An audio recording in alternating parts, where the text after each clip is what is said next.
नमस्कार मित्रांनो, श्री स्वामी समर्थ.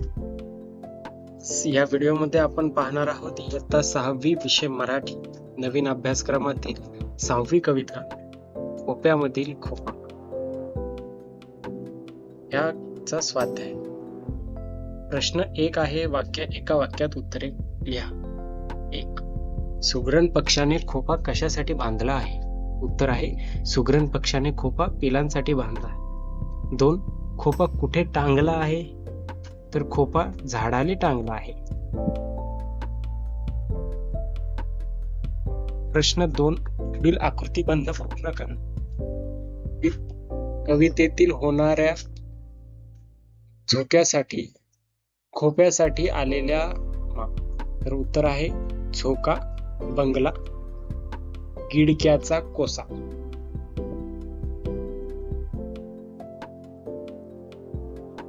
प्रश्न 3 आहे. खालील ओळींचा भावार्थ तुमच्या शब्दात लिहा. अ.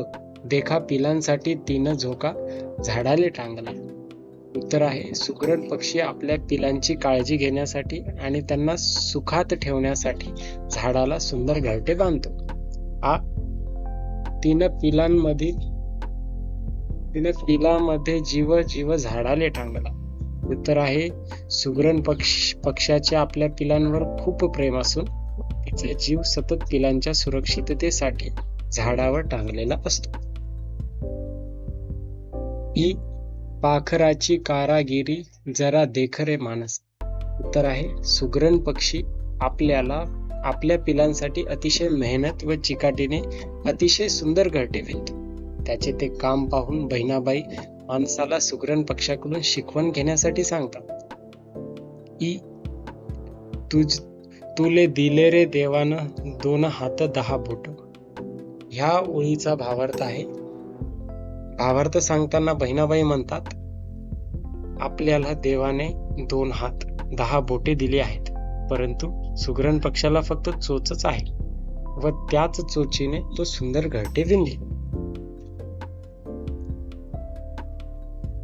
प्रश्न 4 आहे.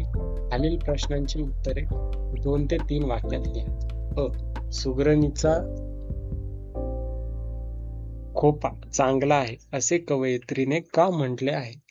उत्तर आहे, सुगरणीचा खोपा अत्यंत मजबूत. क्षमा करा, इथे चुकून चोरणीचा झालाय, तर इथे सुगरण आहे. सुगरणीचा खोपा अत्यंत मजबूत आणि सुंदर असतो. सुगरण पक्षी आपल्या छोट्याशा चोचीने गवताचे बारीक काड्या गोळा करतात आणि स्वतःच्या कष्टाने एक अप्रतिम घरटे जे झाडाला टांगलेले असते. मोठे वादळ, पाऊस त्याला खाली पाडू शकत नाही. त्यामुळे सुगरणीचा खोपा चांगला आहे असे कवयित्रीने म्हटले आहे. आ. कवितेने पाखराची कारागिरी कोणत्या शब्दात वर्णिले आहे? उत्तर आहे, या कवितेत कवयित्री बहिणाबाई चौधरी यांनी सुगरण पक्षाच्या अद्भुत कलेचे वर्णन चोचीने केलेले नवल ह्या शब्दात केले आहे. सुगरण पक्षी आपल्या इवल्याशा चोचीने गवताचे एक काडी गोळा करतो आणि झाडाला सुंदर खोपा टांगतो. अशा शब्दात कवयित्रीने पाखरांची कामगिरी वर्णिली आहे. सुगरण पक्षाकडून आपणास काय शिकायला मिळते? तर उत्तर, सुगरण पक्षाचा खोपा इतर पक्ष्यांच्या घरट्यांपेक्षा वेगळा असतो, कारण तो फांदीला टांगलेला असतो आणि अत्यंत घट्ट बनलेला असतो, विणलेला असतो. इतर पक्षी फांद्यांवर घरटे बांधतात, ते उघडे असतात. त्यामुळे सुगरण पक्षाकडून अद्भुत विणकाम, त्याची सुरक्षित रचना या गोष्टी शिकायला मिळतील. खेळूया शब्दांशी. शब्दाचे वचन बदल. तर इथे मराठी भाषेमध्ये 2 वचन आहेत, एक वचन, अनेक वचन.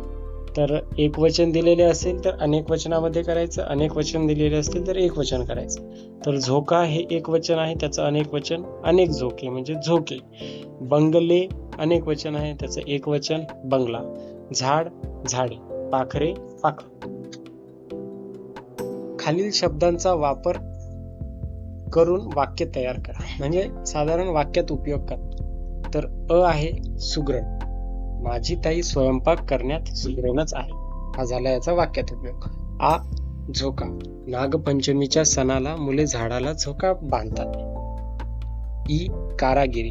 अजिंठा लेण्यांमध्ये दगडांवर केलेली कारागिरी खूप सुंदर आहे.